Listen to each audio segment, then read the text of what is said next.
এবার ভয়াবহ লোমহর্ষক অভিযোগ পাওয়া গেল হত্যা মামলার পলাতক আসামি শেখ হাসিনার বিরুদ্ধে।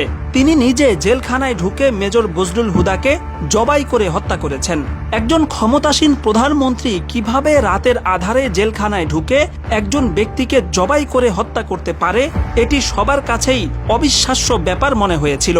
যদিও এই কথাটি সেই 2010 সাল থেকেই বাতাসে ভেসে বেড়াচ্ছে। তবে এবার হাসিনার পতনের পর মেজর বজলুল হুদার ছোট ভাই নুরুল হুদা প্রকাশ্যে ঘোষণা দেওয়ার পর বিষয়টি এখন টক অব দ্য কান্ট্রিতে পরিণত হয়েছে। আমার ভাইকে খুনি, সিরিয়াল খুনি শেখ হাসিনা জেলখানায় ঢুকে নিজ হাতে জবাই করে হত্যা করেছিল।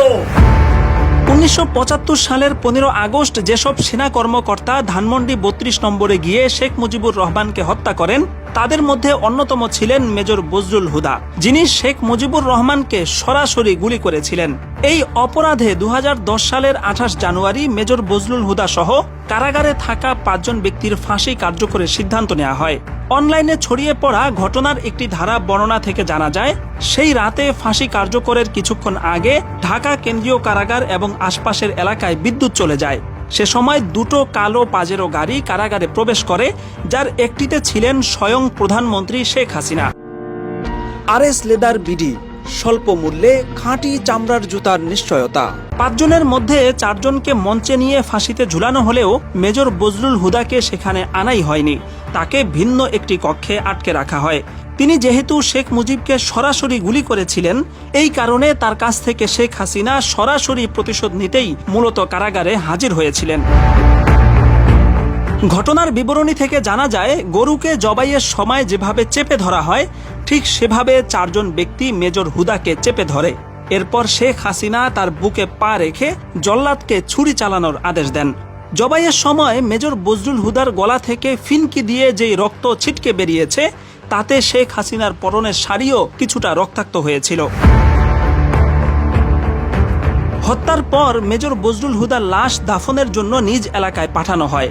সে সময় ধারণ করা ভিডিওতে তার গলার নিচে পরিষ্কারভাবে কাটার এবং সেলাইয়ের দাগ দেখা গেছে। সার্জারি বিশেষজ্ঞ বেশ কয়েকজন ডাক্তার ভিডিওটি দেখে মন্তব্য করেছেন, এটা কোনোভাবেই ফাঁসির কিংবা পোস্টমর্টেমের দাগ নয়, বরং এখানে পরিষ্কারভাবে সেলাই করা হয়েছে, সেটা বোঝাই যাচ্ছে।